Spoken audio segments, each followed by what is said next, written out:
Following an operational agreement known as Brighton Hove and District Transport, the town was served first by corporation-owned trolleybuses from 1939, and then after the war by a handful of vehicles belonging to the Brighton Hove and District Omnibus Company, always known locally as the BH&D. Despite the construction of post-war extensions and delivery of new vehicles, the trolleybuses were phased out between 1959 and 1961.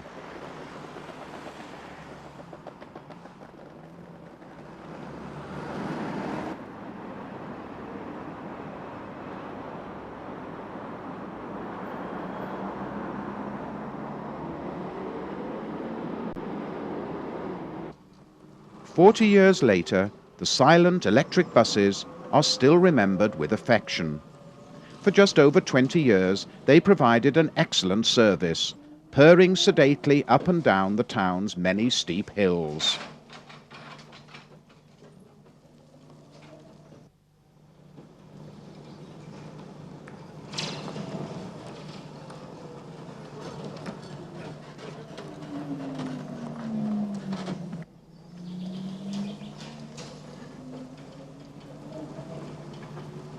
Electric traction had come to this South Coast resort as early as 1883, when Magnus Volk built the world's first electric railway. In 1884, the gauge was increased from 2 foot to 2 foot 8.5 inches. These views show the original two-window cars. Volk was now determined to reach Rottingdean, but the chalk cliffs blocked his way. Undeterred, he opened the extraordinary Brighton and Rottingdean Seashore Electric Tramroad in 1896. Running on twin 2 foot 8.5 inch gauge tracks set 18 feet apart, passengers were transported some 3 miles on board Pioneer, which was balanced laterally on 4 26-foot long legs. Although the driver was referred to as a motorman, this marine tram sported a lifeboat, life belts, and a ship's bell. Its dimensions were given as port to starboard and bow to stern. Sadly, Brighton's Daddy Longlegs only ran until 1902, but this extraordinary contraption, which could plough through 15 feet of water, has become part of Brighton folklore. It was captured on film, but to date no copy has come to light. Another short-lived curiosity was this cable-operated line built in 1896 to carry people up to Devil's Dyke. Unfortunately, this steep-grade railway was deemed too dangerous and was closed by 1909. Over 90 years later, remains can still be found, as well as the site of the former right-of-way.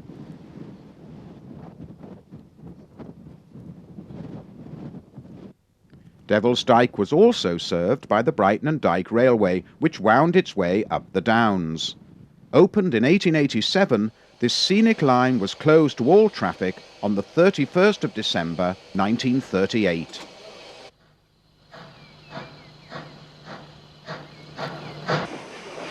Mainline railways first came to the Brighton area over 160 years ago, and these scenes were taken at Hove in about 1902.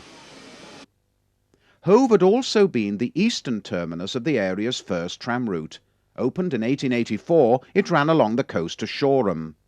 Worked initially by steam and briefly by battery electric traction, the 3 foot 6 inch gauge horse-drawn line eventually came under control of the British Electric Traction Company.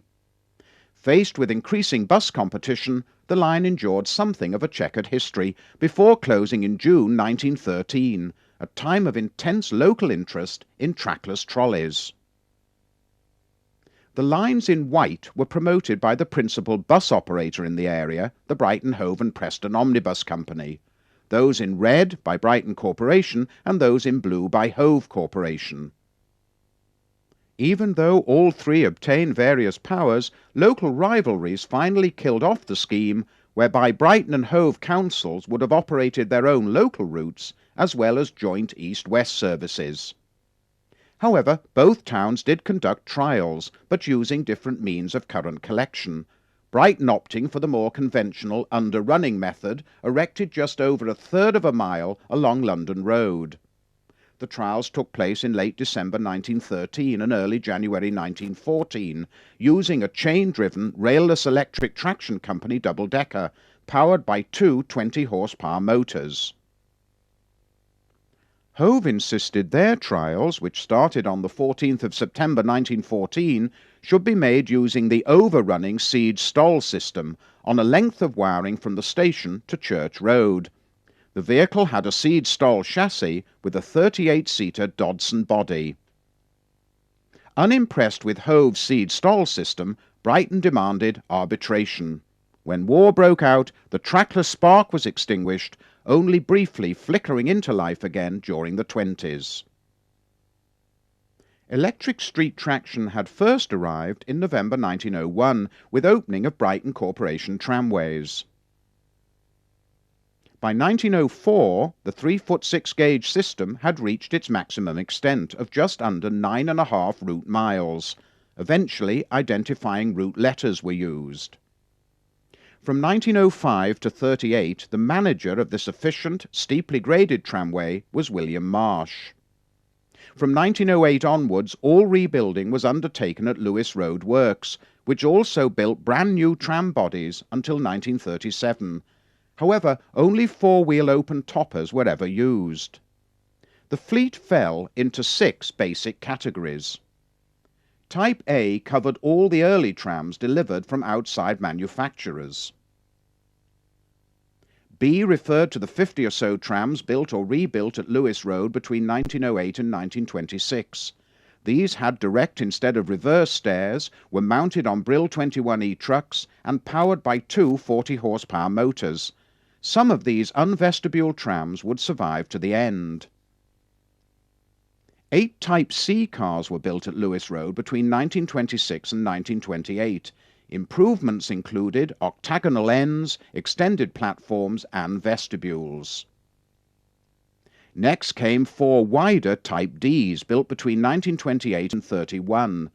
These had convex rocker panels, 50-horsepower motors, large indicator boxes, and Westinghouse air brakes. 17 almost identical Type E followed between 1929 and 31. These had roller bearings and stainless steel fittings.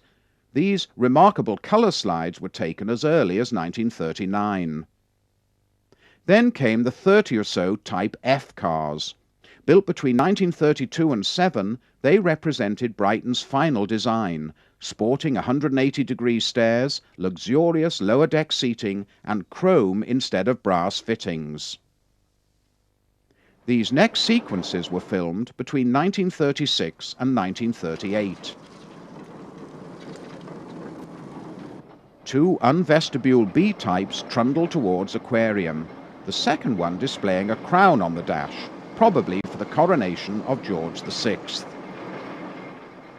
F-Type 24 of 1935 rounds Victoria Gardens.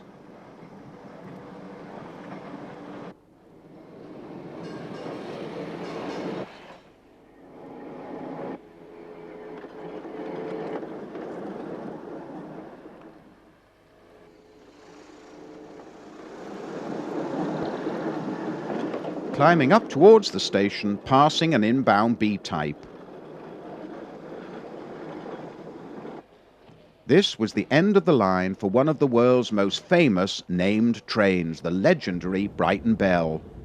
First introduced in 1933 as the Southern Bell, it offered a fast non-stop service from London Victoria, the deluxe units covering the 51 miles in 60 minutes. The stock was formed of 3 5-car all-Pullman units, with a third-class motor brake at either end, a third-class parlour car, and 2 first-class kitchen cars. Total seating capacity 152 third class and 40 first class. In 1934, the train was renamed Brighton Bell, and this journey was filmed 5 years later, just before the outbreak of war. From 1942 until May 1946, the Bell would be suspended. After the war, it blossomed into a Great Brighton institution. Passengers revelled in the speed, luxury and reliability, while savouring on-board refreshments, especially the appetising breakfast. In the 1960s, many regulars would create a real stink when kippers were suddenly withdrawn from the menu. At Brighton, the Bell always used Platform 7.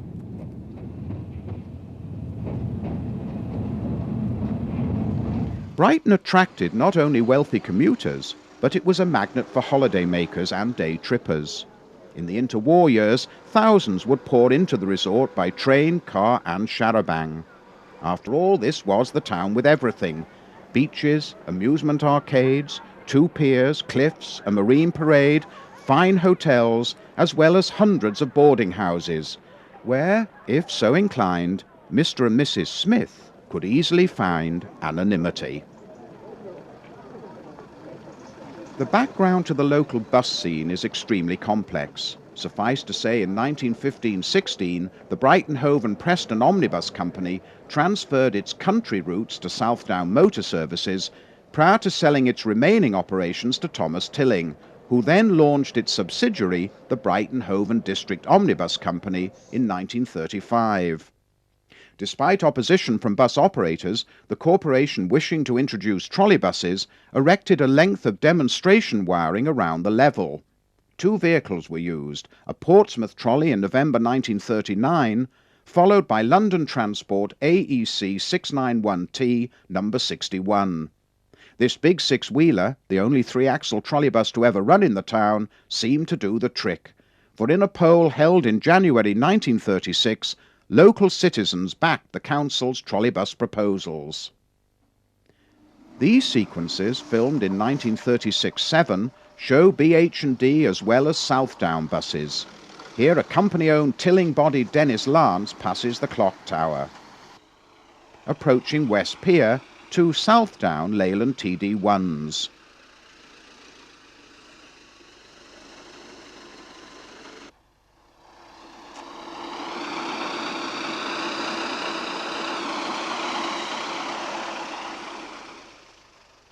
A BH&D AEC Regent at Old Stein. Pursuing the tram is a company-bodied Bristol GO5G. Activity at Castle Square, with company Bristols and AECs.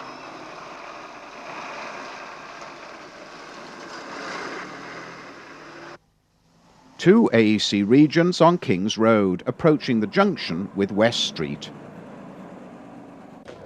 On December the 31st, 1938, the staff at Lewis Road gathered to bid farewell to the outgoing manager, William Marsh, who is seated in the middle. He was to be succeeded by Winston Robinson, who had been brought in to oversee the conversion to trolleybuses. Mr. Robinson also set out to document the changeover with his cine camera. He filmed the first corporation-owned motorbuses. These were 4 open staircase ex-BH&D Regents used solely for driver training.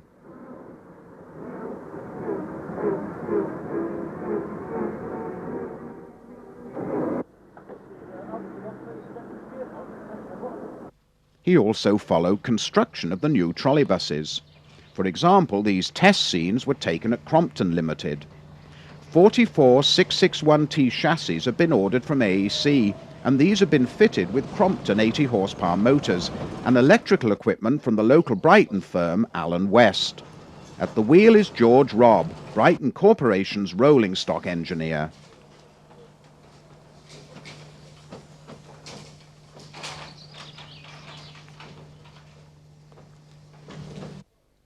A visit was made to Wayman's at Addlestone in Surrey. They were supplying the corporation with 65 bodies, 44 trolleybus and 21 buses.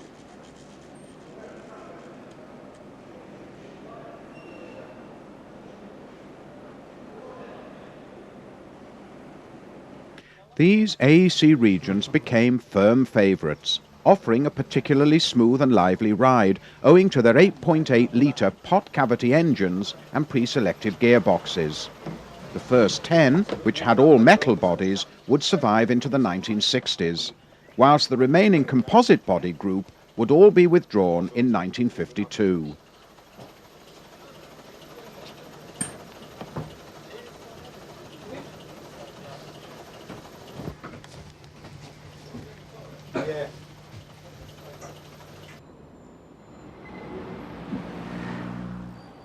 In early 1939, trolleybus number 1 was taken to the London Transport Works at Chiswick to undergo tilt tests. These views show off the handsome lines of the Wayman bodies. The 44 trolleybuses had corresponding FUF registration numbers and were often referred to affectionately as the Fuffs. In 1954, overall seating capacity would be increased from 54 to 56.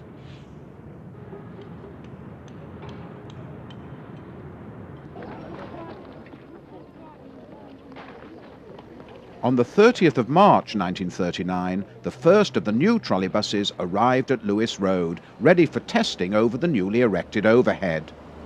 Parked outside the garage, surrounded by admiring observers, the state-of-the-art trolleybus was in stark contrast to the many open staircase buses en route into town, as well as tram number 10 of 1928, heading towards the Lewis Road terminus.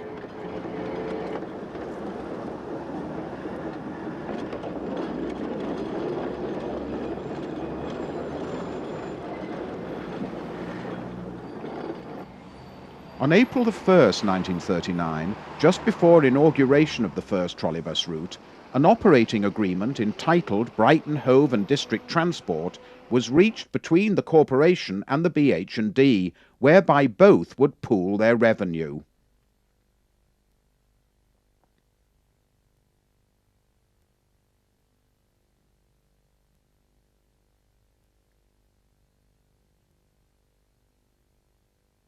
In fact, it would take just over 4 months to wipe out the trams. First to go was Dyke Road, replaced by Corporation Bus Route 51 on the 26th of April 1939. Crowds thronged the bustling cars at Aquarium.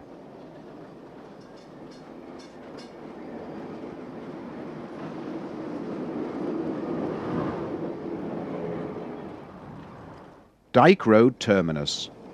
Despite remaining loyal to the tram, William Marsh had built no extensions and, despite continued improvements, stuck with a very outdated body design. The car using the trolley reverser at Dyke Road was barely a year old. It would enjoy an extraordinarily short working life.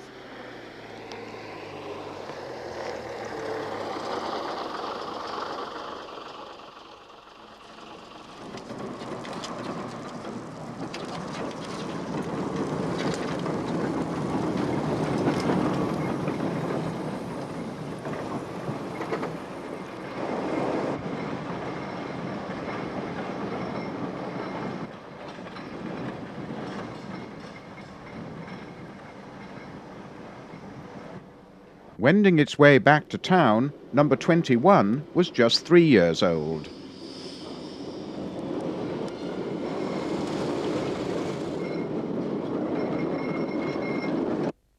On May the 1st, the Lewis Road trams were replaced by trolleybus route 48. This 1939 slide shows the livery to be applied to all vehicles under the new Brighton Hove and District Transport Agreement. Concurrent with conversion of the Ditchling Road and Beaconsfield routes as from the 1st of June, a short length of new wiring was also introduced, running northwards towards Hollingbury. Making a test run along this extension, this trolley turns on the new loop at the junction of Ditchling Road and Surrendon Road.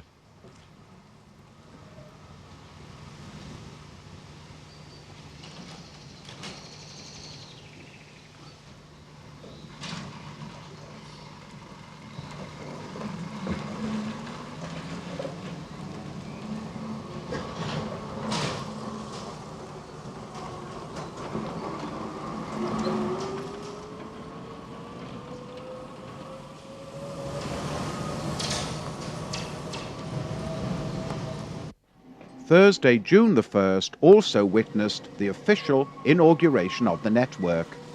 Suitably adorned, Fuff 1 sets off from Lewis Road on its way down to Old Steen, where the Mayor, Alderman J.T. Nansen, would perform the opening ceremony.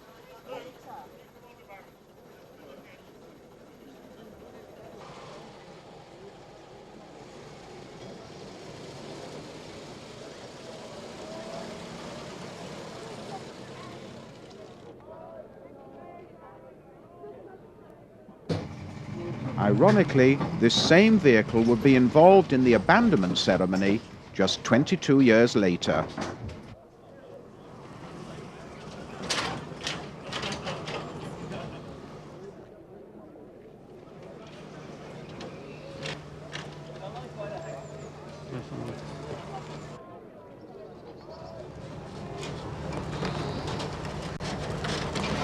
Among the many civic dignitaries was the manager's wife, Mrs. Robinson, and Mr. Gibson, the corporation's traffic manager.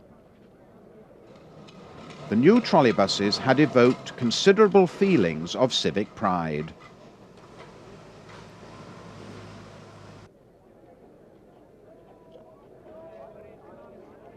Mr. Winston Robinson is on the left. On July the 17th, the station route was replaced.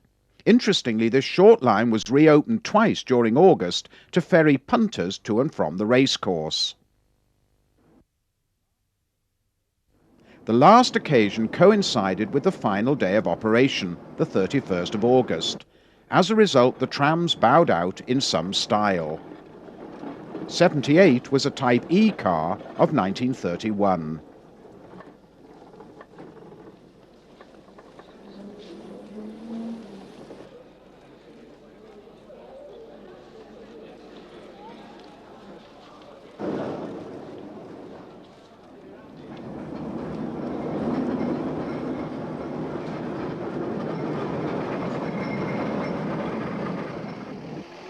Queen's Road.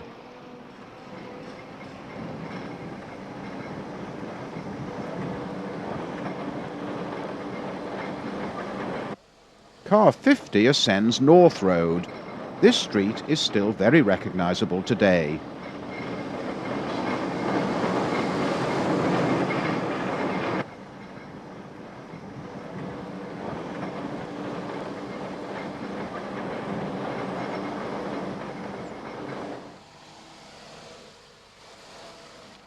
Trolleybuses now took over the remaining routes.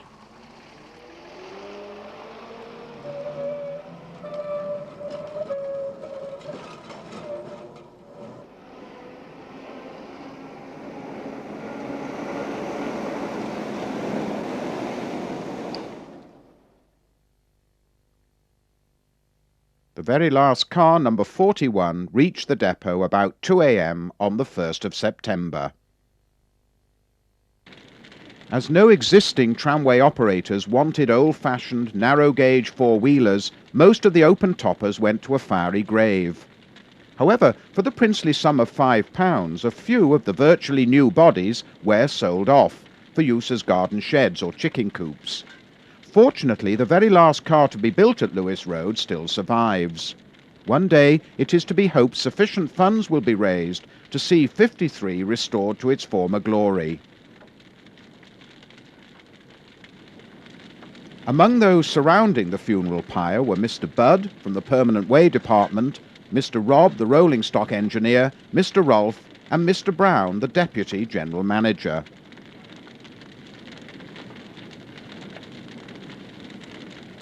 Just 3 days after the trams were replaced, war broke out.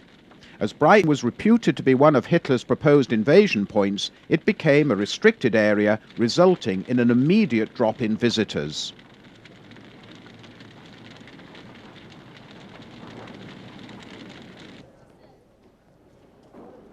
Despite filming restrictions, Winston Robinson took these track-lifting sequences at Preston Circus, the work being under the supervision of Mr. Budd. As a result of the war, the 8 trolleys recently delivered to the BH&D were mothballed at Lewis Road. 6 corporation vehicles appeared in overall khaki, and the others had their roofs painted grey.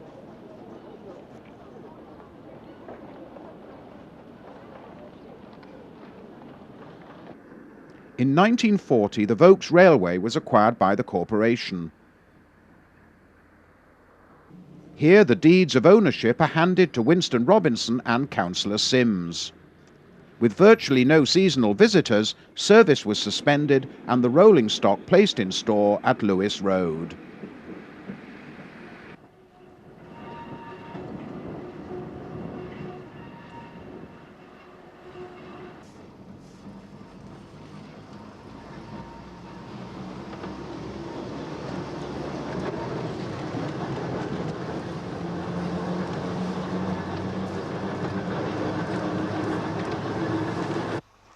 During the town's February 1942 Warship Week, time and materials were found to decorate one of the fuffs, even down to an angle ship's prow.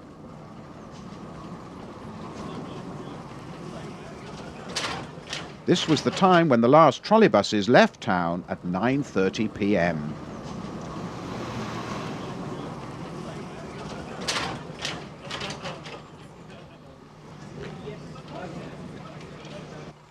Manager Robinson completed his wartime coverage with these 1945 views of the festooned VE Day trolley.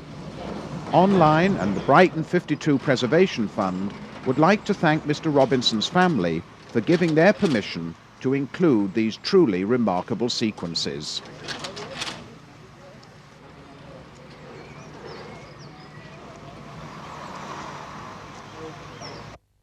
Deciding to exercise its trolleybus option, the BH&D vehicles began operating from Lewis Road starting in October 1944. This was prior to the opening of the Race Hill Black Rock extension on the 3rd of March 1946, which was mainly served by converting bus route 44 and then extending the trolleys to Black Rock. As from February 1946, the BH&D trolleybuses were housed at White Hawk Garage. On entering service, 6340-7 were given new registration numbers, their old ones having been surrendered.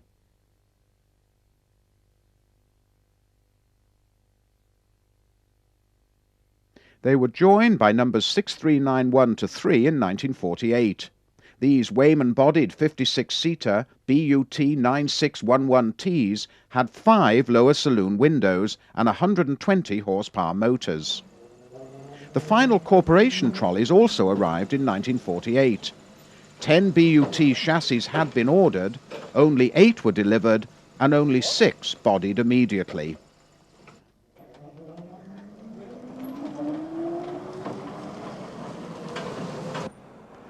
Early post-war corporation bus deliveries maintained the Wayman AEC combination.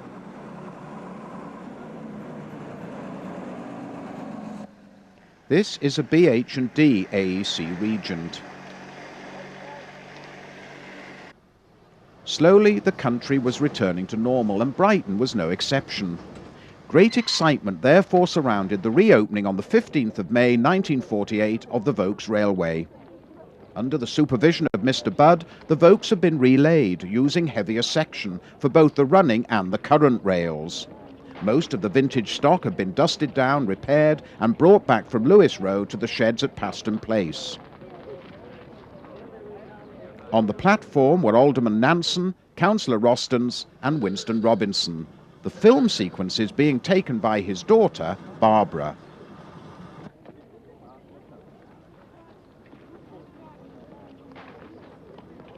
The Volk's voltage is 110 DC.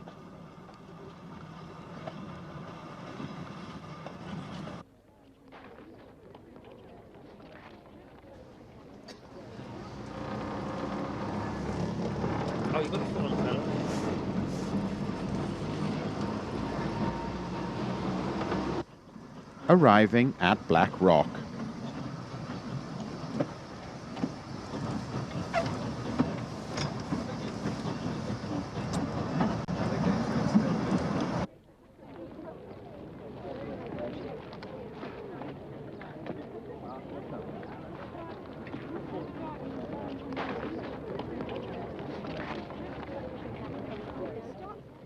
To supplement the existing fleet, two former South End pier control trailers were acquired in 1949 for £10 each. They were re-gauged and converted into motor cars, one entering service in 1950 and the other in 1953. Still at Black Rock, this time with vintage AEC Regents on the ever-popular 7-mile open-top route 17 between Rottingdean and Portslade.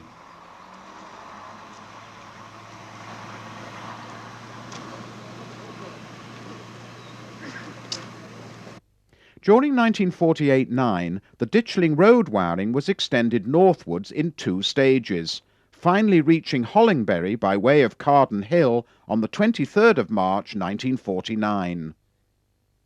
Then, as from the 12th of August 1951, Hollingbury was also reached by means of a 2-mile extension from Preston Drove via Carden Avenue. The system had now reached its maximum extent of just over 14.5 route miles. The trolleys now served a high-density area of new housing, built for demobbed soldiers and the returning evacuees.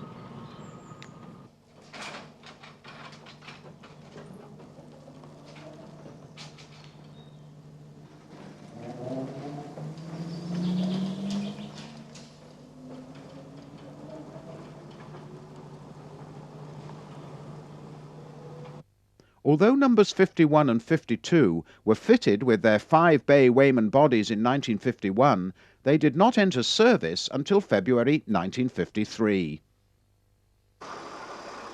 Before charting the fall of the trolleys, time first for a nostalgic excursion on board this petrol-driven Leyland Lioness, which had been acquired by Southdown in 1930.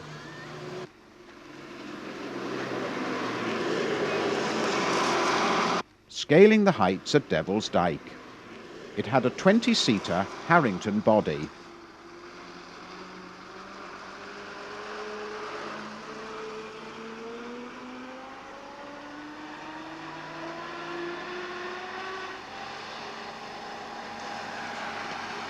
Here the Lioness growls along in her rebuilt state with 2-and-1 seating. The year is 1951, long before the advent of the cheap package tours, so most people still holidayed at home, flocking in their thousands to the seaside to escape from the harsh realities of post-war Britain. On Brighton seafront, together with a BH&D open topper and a Southdown Leyland. This veteran single-decker was sent for scrap after withdrawal on the 15th of February 1952.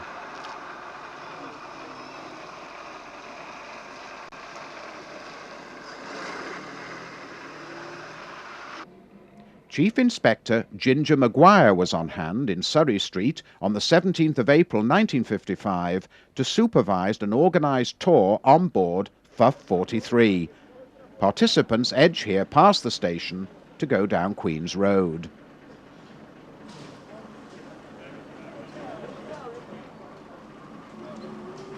Here Maguire guards the back platform as 43 descends the steep gradient on Braben Avenue.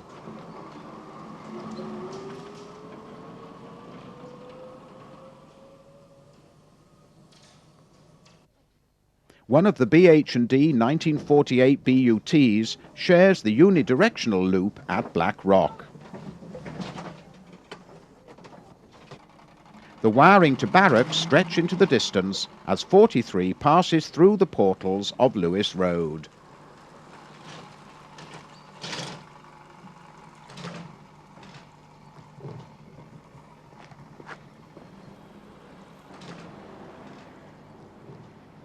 Next, a short steam interlude. For many years, the works at Brighton built hundreds of steam locomotives. In this sequence, filmed on the 5th of October 1952, this specially repainted Terrier was busy shunting wagons at the works entrance. It belonged to a class of loco first introduced in 1872.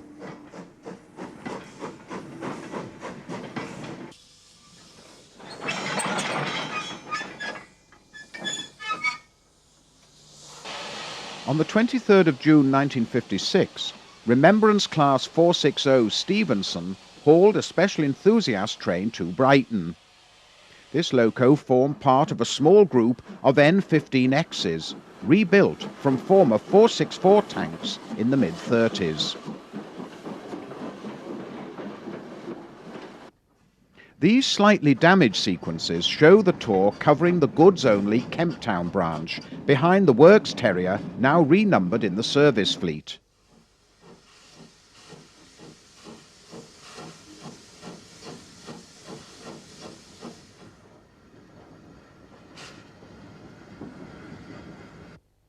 The branch had lost its passenger service in the early 30s and would finally close to all traffic in 1971. One loco class was even named after the resort. These were the 11 Brighton Atlantics, built between 1905 and 1912.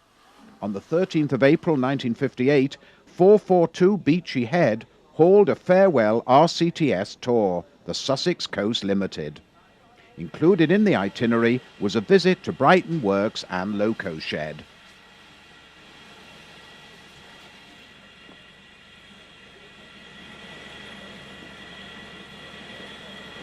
On display were two preserved engines, London and South Western 440 number 563, as well as Terrier Box Hill, painted in London, Brighton and South Coast colours.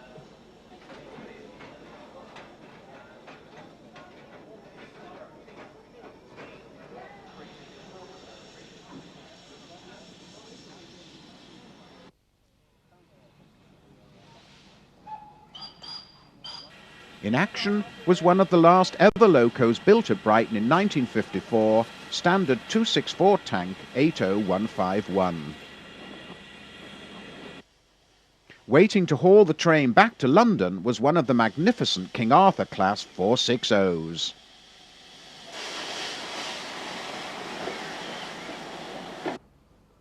By the mid-50s, the tide was turning against electric street traction. Following nationalisation of the electricity industry, local authorities had to buy power from the national grid. Furthermore, manufacturers were producing ever more efficient, cost-effective motorbuses. As early as June 1954, Brighton Council had narrowly rejected a proposal to make the municipal bus fleet more flexible by eliminating their trolleybuses. However, 2 years later, on the 28th of June 1956, the vote went against them, although no firm closure date was given. The council was anxious to revise the 1939 pooling agreement in order to achieve full integration of all bus services. Increasing costs had also told against the trolleys. For example, it was estimated extensions into Woodingdean would cost £40,000. Also, much of the existing overhead was in need of replacement. Slowly, more and more enthusiasts began to visit Brighton, and special tours were organised.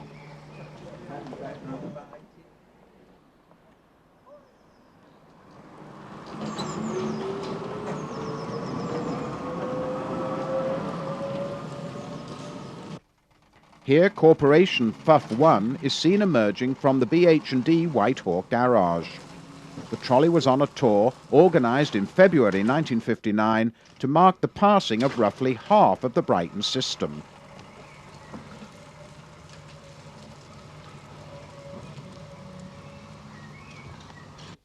The bottom of St James's Street with one of the replacement buses. Route set to disappear were the 41s to 44s and the heavily used 48. Some 20 Leyland PD2 37s with Metro Camel bodies had been purchased.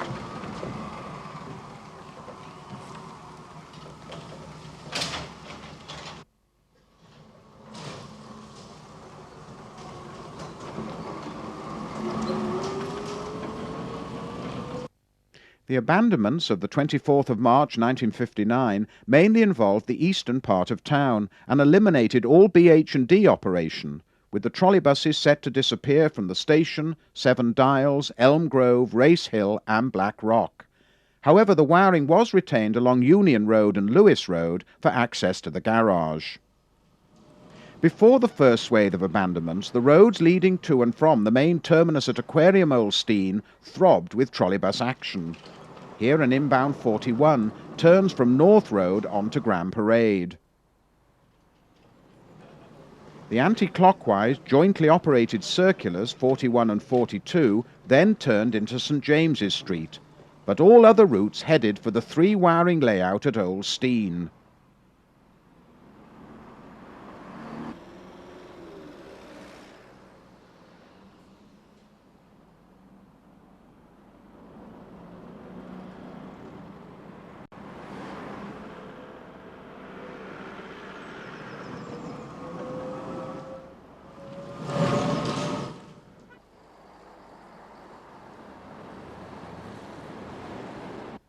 A BH&D trolley clicks onto the outer set of wires.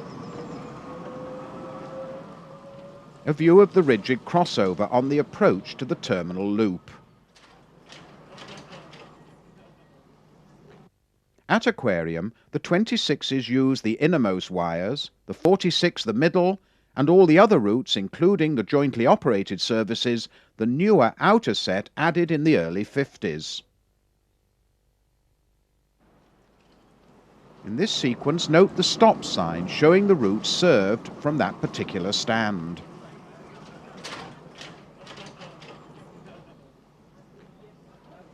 Throughout the year, Brightonians enjoyed a high level of service.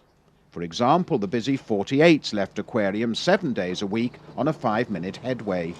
The Hollingbury group every 7 minutes on weekdays, 10 to 12 minutes on Sundays, and the 41s, 42s and 43As every 10 minutes in summer and 12 minutes in winter.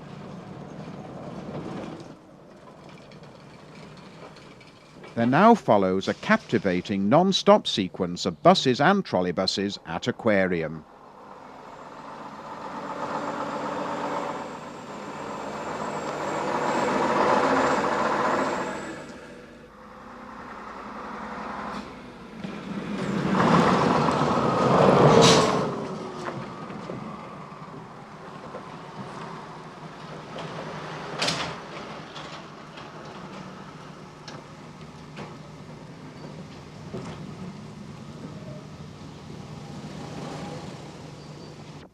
Here, 3 Corporation AEC Region 3s follow one of the first Southdown Leyland PD3s to be seen in Brighton.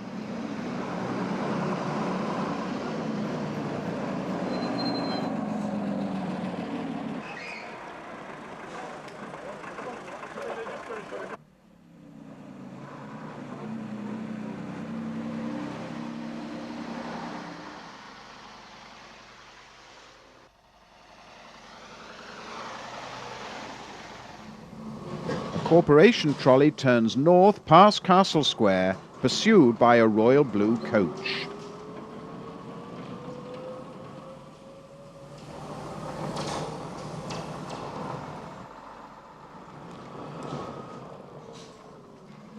Filmed from Victoria Gardens, an outbound trolley takes the S-bend past the pavilion into Marlborough Place.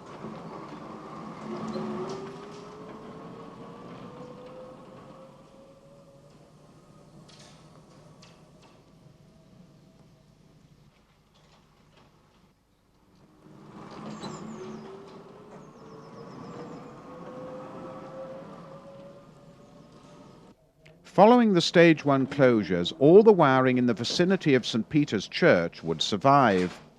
However, the wires up Waterloo Place, formerly used by the 41s, 43As and 48s, would be kept for depot access only.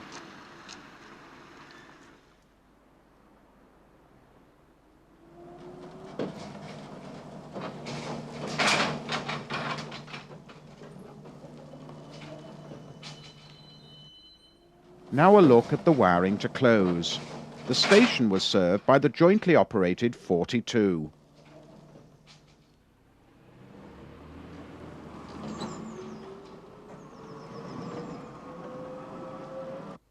Descending Terminus Road.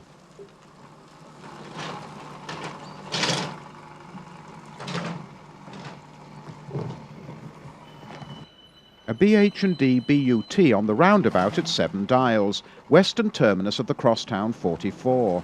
This 3-mile route was the company's main trolleybus sphere of action.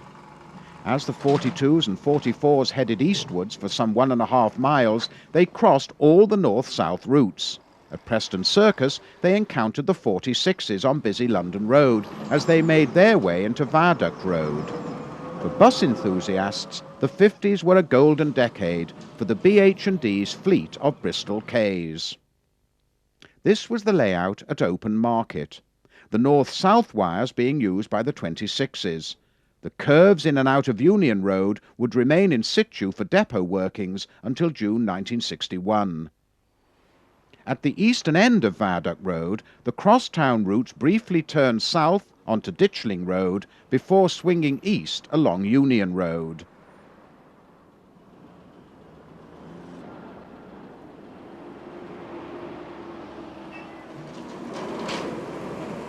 An outbound 26 tackles the grade up Ditchling Road.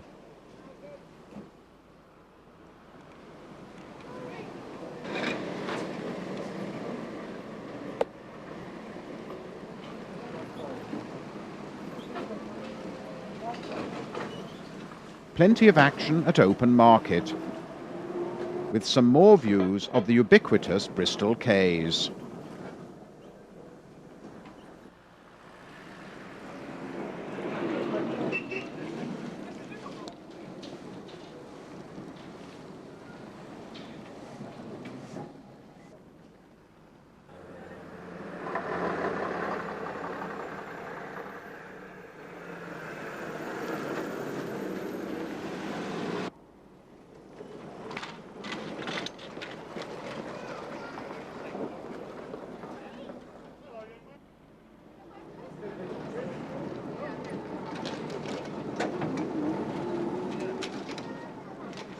Looking across the level onto Union Road.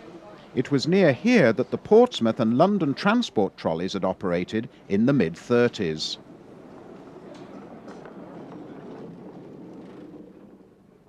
After purring along tree-lined Union Road for 1/4 mile, the 42s and 44s negotiated an elongated S-bend, taking them first onto Lewis Road and then, as seen here, into Elm Grove.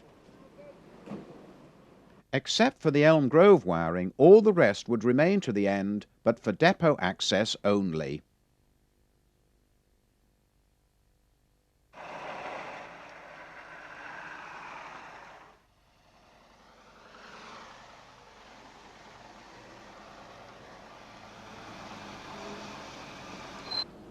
A couple of 43As pass on Lewis Road. The section from this junction to the terminus at Black Rock included several steep grades, such as Elm Grove at 1 in 12.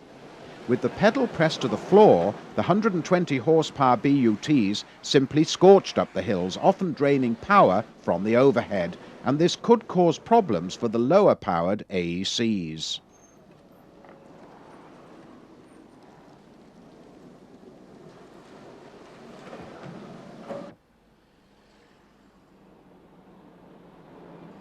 A few views on the eastern part of the circulars. This 41 has turned from Queen's Park Road onto Elm Grove.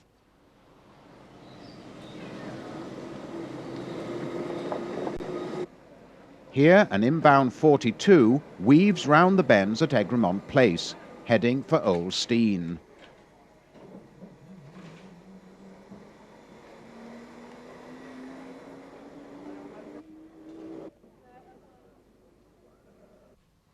Near Old Stein, at the St James's Street junction, an outbound 42, seen on the right, negotiates the right-angle bend before taking the wires back towards Elm Grove.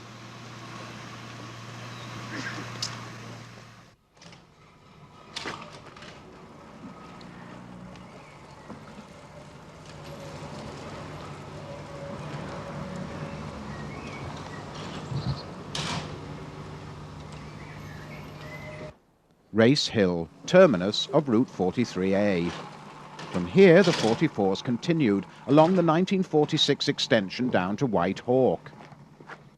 Because the racecourse dissected this road on race days, trolleys on the 44 had to be curtailed at Race Hill, a single vehicle making a battery reversal on rough ground, then shuttled to and from Black Rock. To ensure punters used the more expensive race day specials, on race days, trolleys on the 43As and 44s usually had blank destination screens.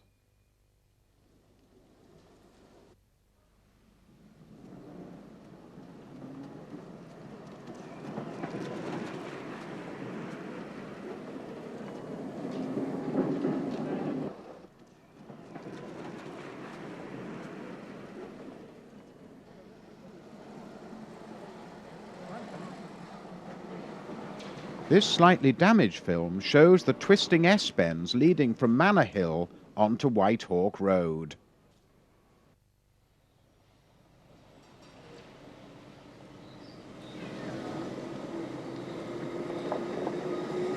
Passing B&D garage at White Hawk. This was the only Tilling Group garage to ever house trolleybuses.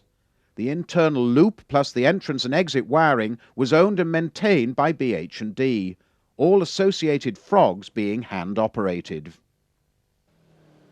Views now on the anti-clockwise terminal loop perched high above the cliffs at Black Rock.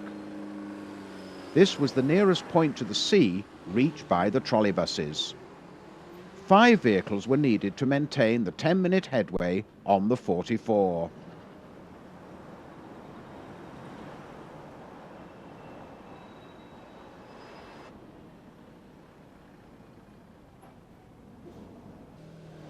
By the end, only 7 B&D AECs were active, and just 10 people made the last ever trip on board 342, formerly 6342, the Tilling prefix 6 having been dropped since 1955.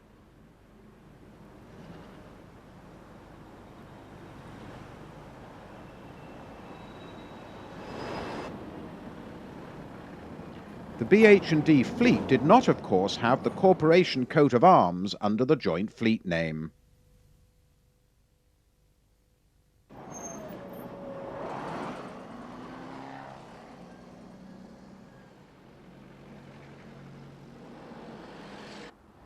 Sometime prior to the conversions, the B&D's 3 modern BUTs had been sold to Bournemouth, where they became numbers 292 to 294.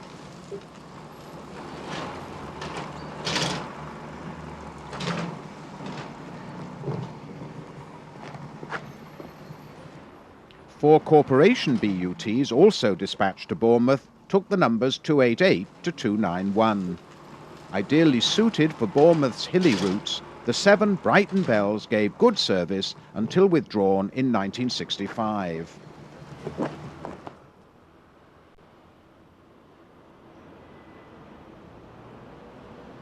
Bradford and Maidstone each purchased a couple of the remaining corporation BUTs.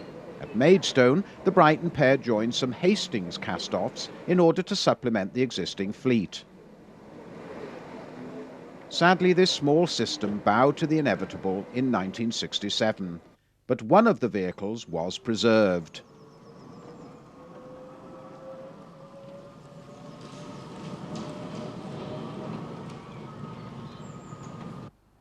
Interestingly, Bradford's manager, Chaseley Humpbridge, who had perfected the art of picking up second-hand bargains, was said to be surprised when Brighton accepted his low bid of £500 the pair.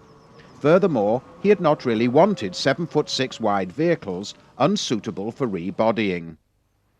803 was withdrawn in November 1962, with 802 following after this accident on the 1st of June 1963.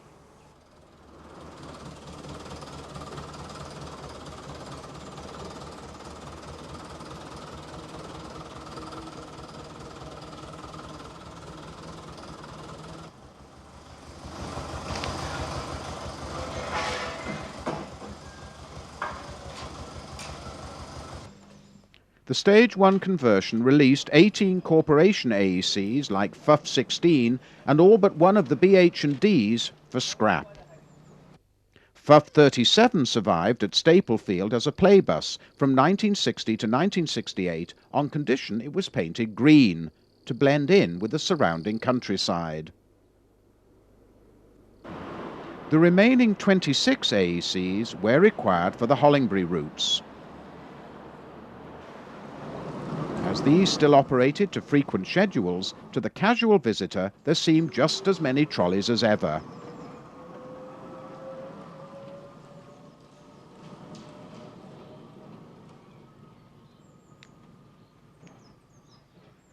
Operationally, Brighton had a preponderance of stiff gradients.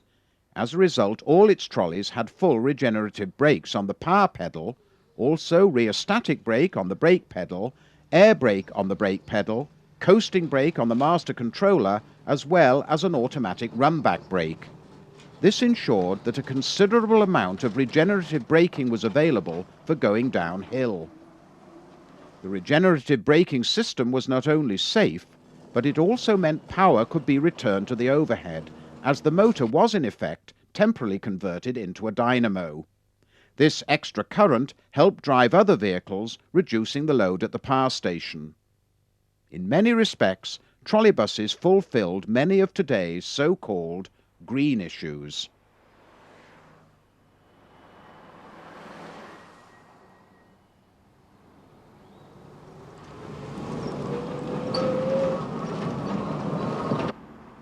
On hills like Braben Avenue seen here, as well as Beaconsfield Villas and the lower section of Ditchling Road, drivers had to stop to apply the coaster brake before descending.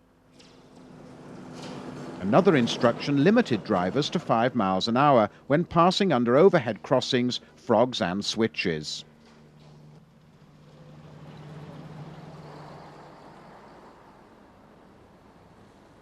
In each cab was a small orange light above the windscreen. This told the driver that his trolley booms were in contact with the overhead. For emergencies, each vehicle also carried a long bamboo pole.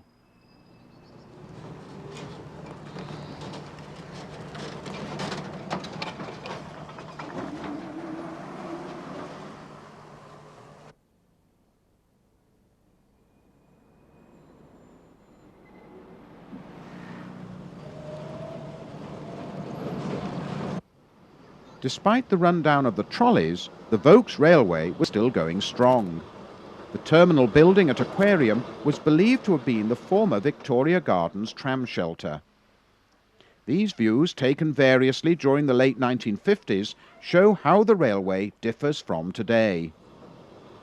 Following the introduction of coupled two-car trains, the north platform at Aquarium Station would stop being used from the mid-1960s. During times of peak demand, 2 single cars would be allowed into each section. This teak livery would later give way to today's more colourful scheme.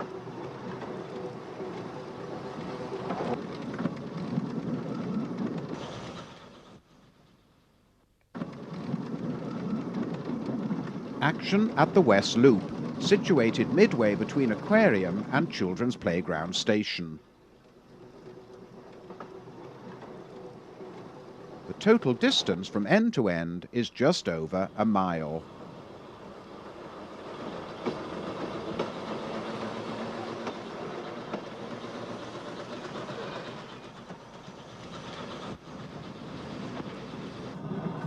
Here a pair of westbound cars weave through Paston Place shed before stopping at Children's Playground. Note the driver on the first car reaching up to use the old-style roof-mounted controller, now discontinued.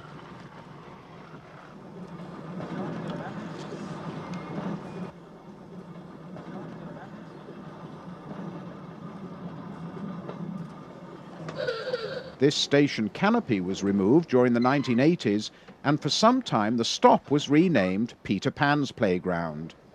This had been the eastern limit of the original 1883 line. Inside the playground, chugging sedately round its circuitous track, was Bessie, at the head of the multicoloured jigsaw train.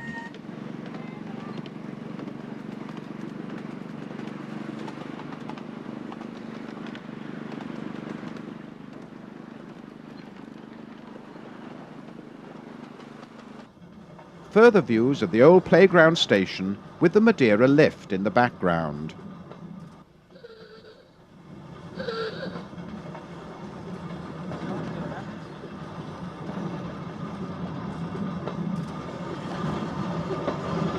Car 7 passes through the sheds heading east along the 1901 extension towards Black Rock. Emerging from the east end of the shed about to cross Banjo Groyne. Activity now at East Loop. In 1960, the corporation, wishing to retain the line's unique charm, rejected plans to replace this old stock with 4 streamlined bogie cars with lightweight fiberglass or aluminium bodies.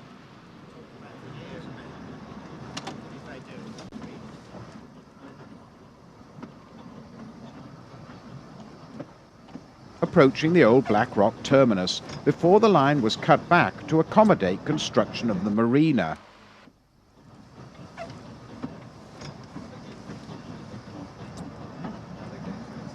Which now occupies this site.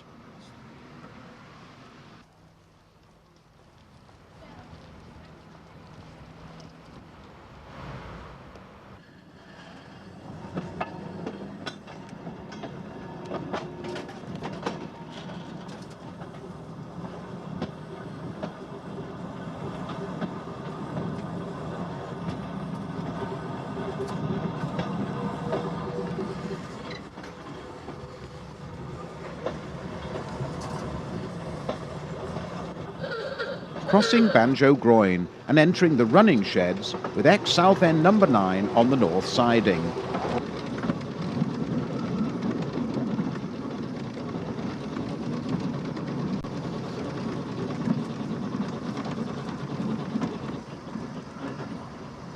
A close-up of the brake wheel and the old-style roof-mounted controller.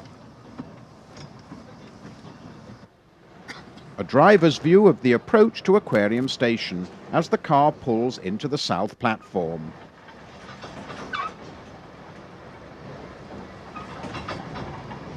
Just a few yards away, the remaining trolleybuses were eking out their final weeks.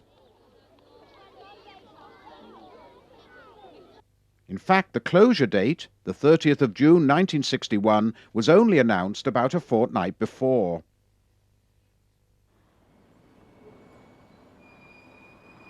The remaining routes were all operated as circles, with numbers being changed at Hollingbury, Preston Drove or Fiveways.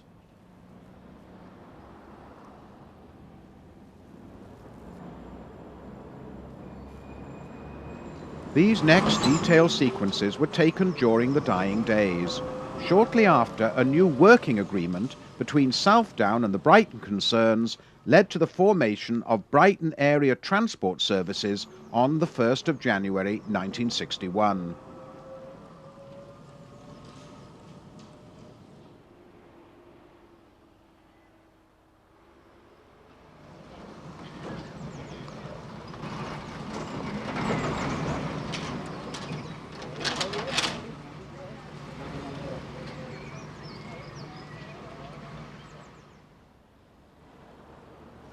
Pavilion Parade.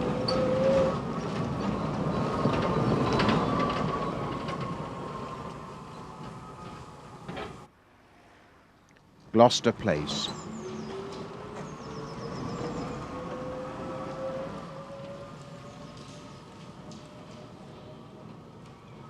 At St Peter's Church, the routes diverged, with the 26s heading north via Ditchling Road. The 46s went by way of London Road.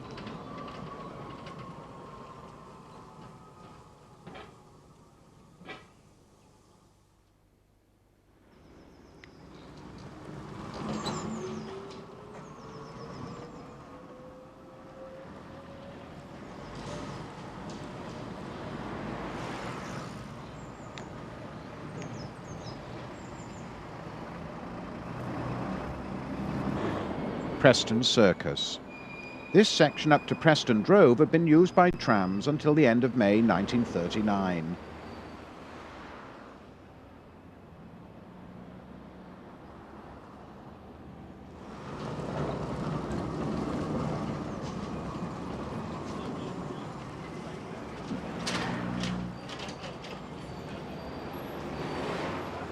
the bottom end of Beaconsfield Villas.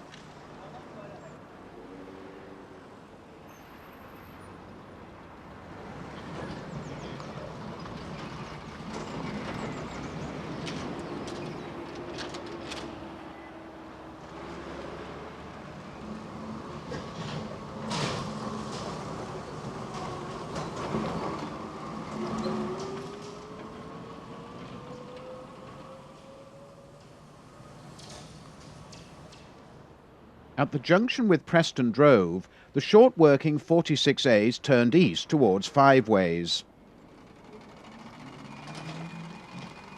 Reflecting changing social attitudes, adverts for family planning services were now permitted.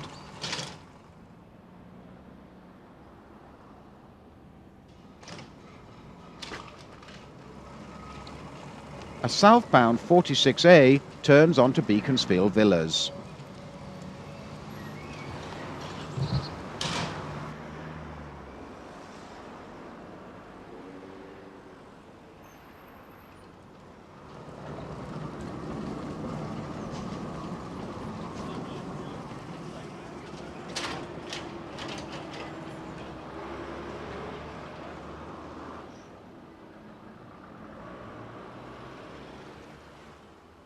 Scenes now on the 1951 hilly extension from Preston Drove to Hollingbury. This is Braben Avenue, known locally as the Braben Switchback.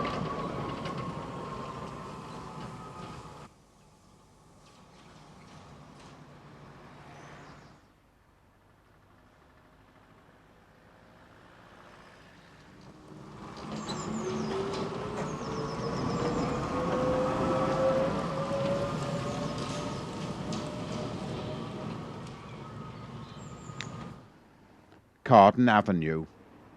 A short authorised extension which would have branched off the avenue up to Ladies Mile Road was never built, although the trolleybuses did have the destination and Route 45 on their blinds.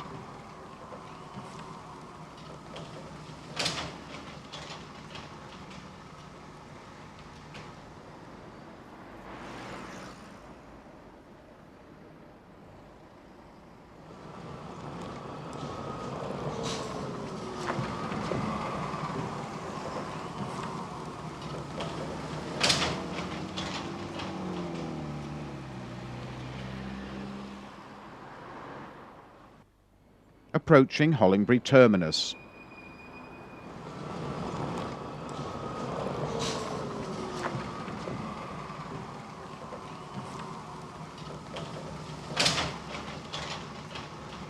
This retained the turning circle used by the trolleys prior to the opening of the Carden Avenue extension. Another short authorised extension would have taken the wires deeper into the industrial estate by the way of Crowhurst Road.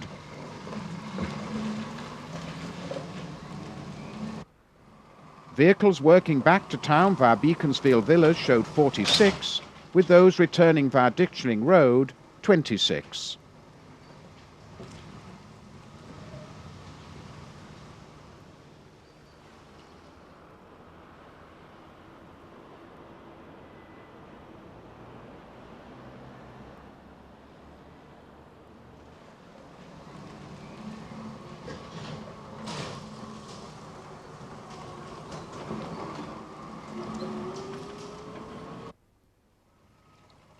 Following the twists and turns on Carden Hill.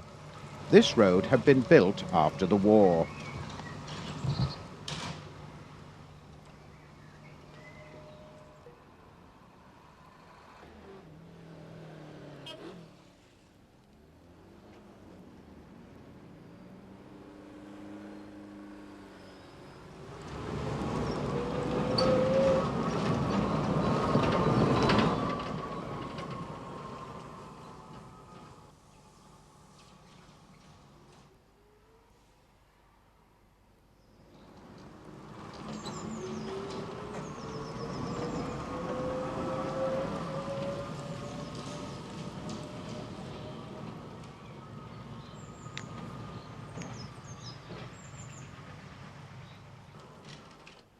Turning from Carden Hill past Woodbourne Garage, Ditchling Road. This had been the terminus from November 1948 until the new extension in March 1949.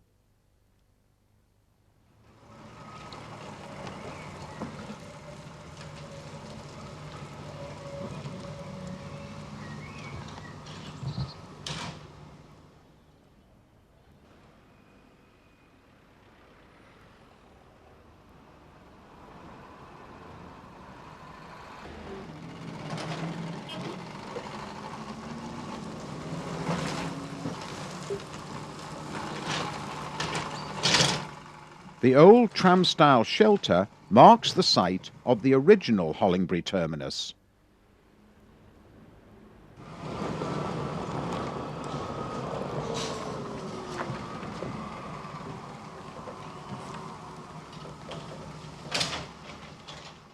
Action at Fiveways Junction. Included are views of short working 26As and 46As, which loop back to town by way of Preston Drove.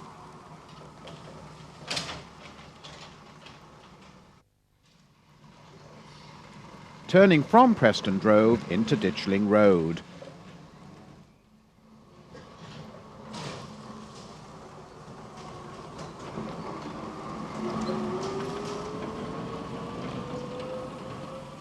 Nipping along leafy Ditchling Road.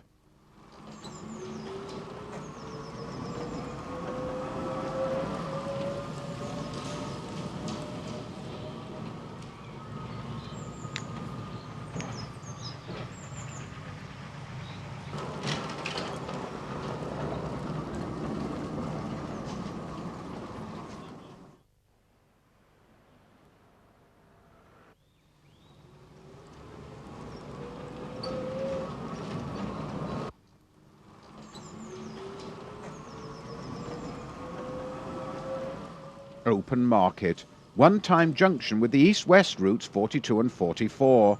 The Salvation Army building in the background has now gone.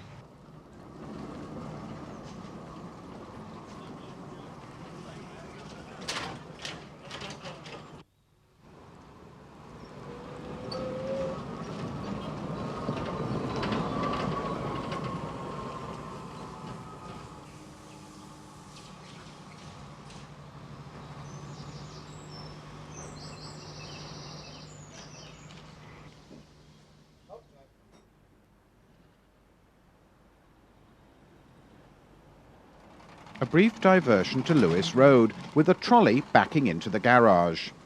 Despite the 48 having been converted in 1959, trolleys working to and from Lewis Road always showed 48.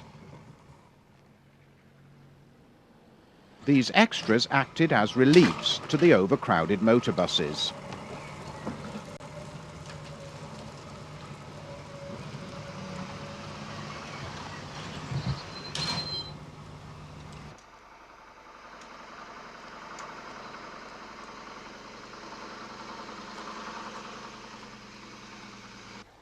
Heading for town, a Relief 48 passes Elm Grove, pursued by two of the replacement Orion-bodied Leyland PD2 37s.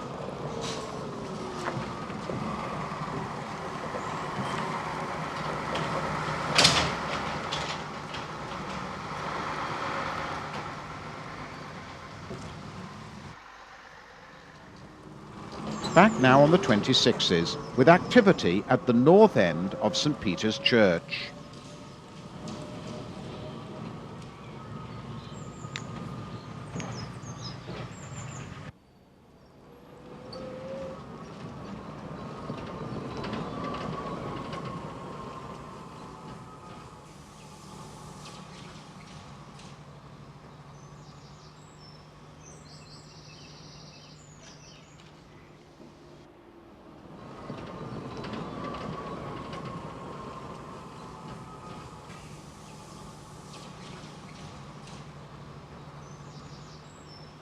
The South End junctions. On approaching Old Steam, drivers, by watching the automatic frog indicator, could check if the overhead points had been changed.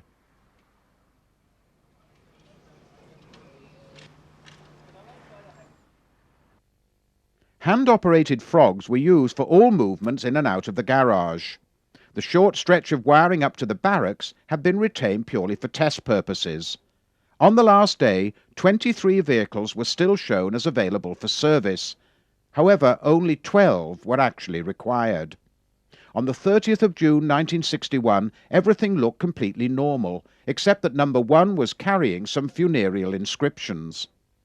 The end came when number 36, packed to the gills, left Olstein at 11:03, bound for Hollingbury. After number 1 reached Lewis Road with the official party, it was all over. There would be no more trolleys to Aquarium. Examples of the corporation's ultimate-style tickets, and also one of the commemorative penny tickets issued to those on board numbers 1 and 36.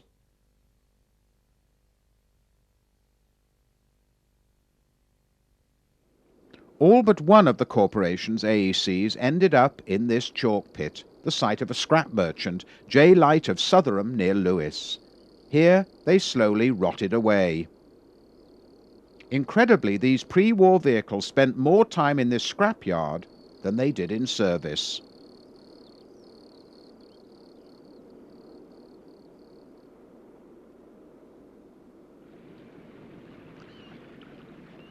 Outlasting the trolleys by several years, the last of the pre-war metal-bodied Weyman AEC Regents survived until 1965. FUF 63 was subsequently preserved.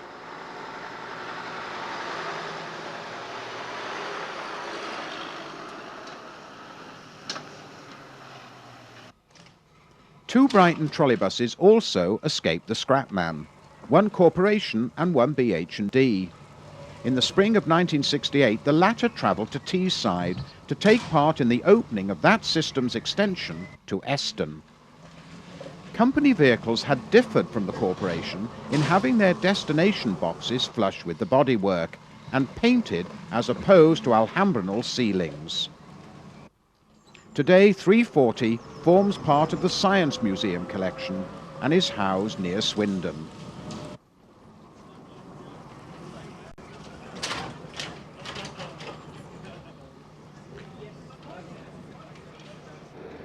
On Sunday, the 30th of April 1972, thousands witnessed the passing of the Brighton Bell. By the end, the one-time crack Pullmans looked decidedly shabby.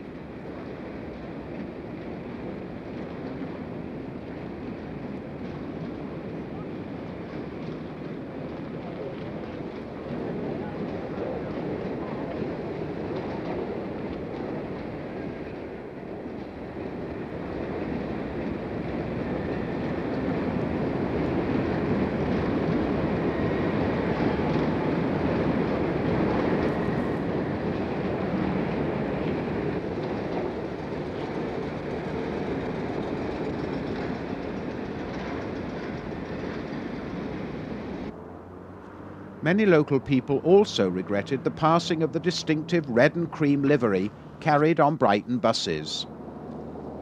In 1969, on the same day the National Bus Company came into operation, Southdown took over the Brighton Hove and District Omnibus Company.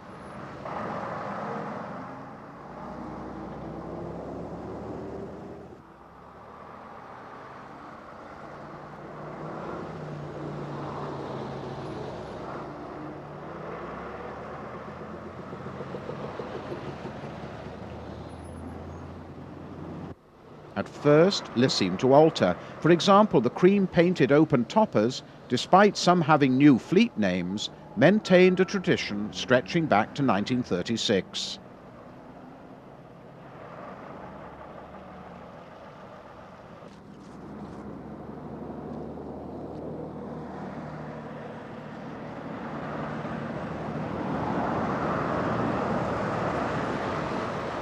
In 1972, the National Bus Company introduced a standard livery of either green or red for its subsidiary companies.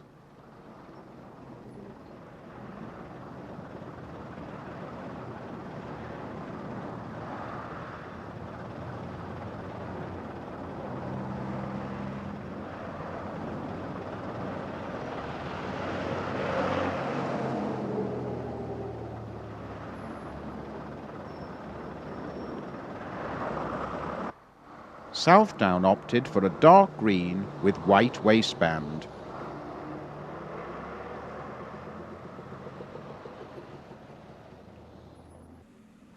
These scenes, taken in 1975, show some of the last buses to carry the old red and cream, including some of the final Bristol low-deckers that had first appeared in Brighton in 1959.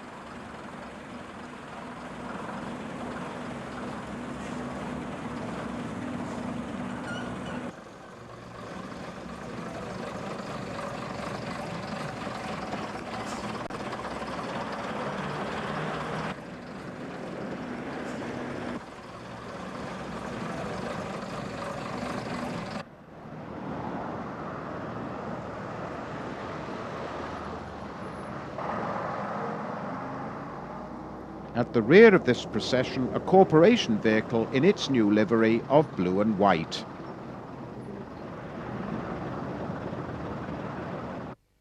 Although the red and cream was rapidly consigned to the history books, it is now planned to repaint BUT number 52 into its once familiar Brighton livery, and some of the profits from the sale of this video will go towards the realization of this objective. Although the chassis of this vehicle was delivered in 1948, its Wayman body was not fitted until 1951, and it did not finally enter service until February 1953. After just 6 years, it was sold to Maidstone. Owned by the London Trolleybus Preservation Society, 52 has resided at Carlton Colville for many years.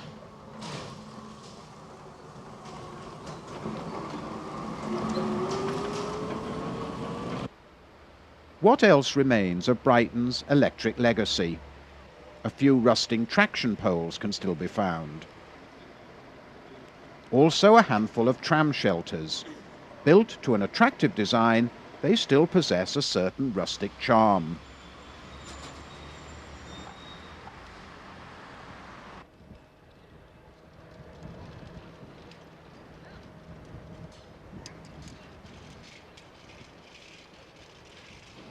However, by far the most substantial survivors are the two garages. White Hawk, still used by buses, housed trolleybuses for just 13 years, but is substantially unaltered.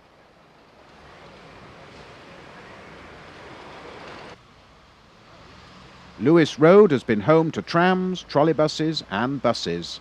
Again, the structure is immediately recognisable.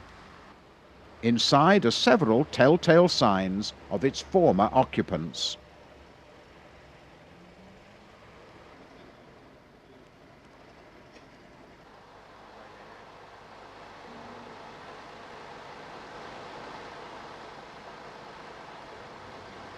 Amazingly, a length of troughing, which once carried trolleybus overhead, is still in situ.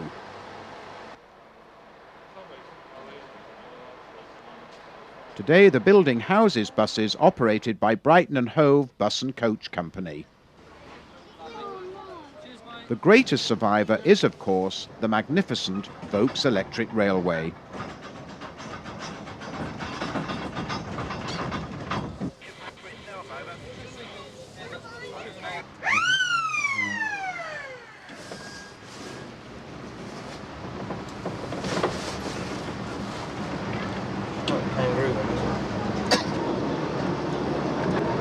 Today the fleet consists of 7 cars, dating variously from 1892 to 1926.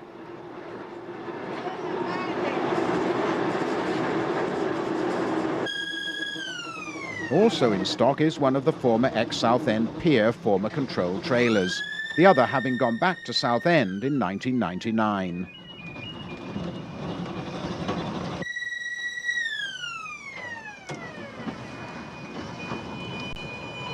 During 2000, most of the fleet were fitted with regenerative braking.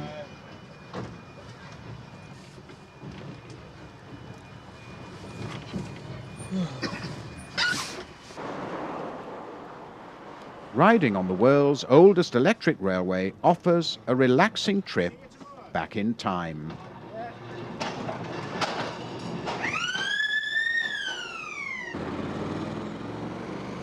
Despite some loss of patronage and the need for more aggressive marketing, the Volks look set fair to run for another 100 years.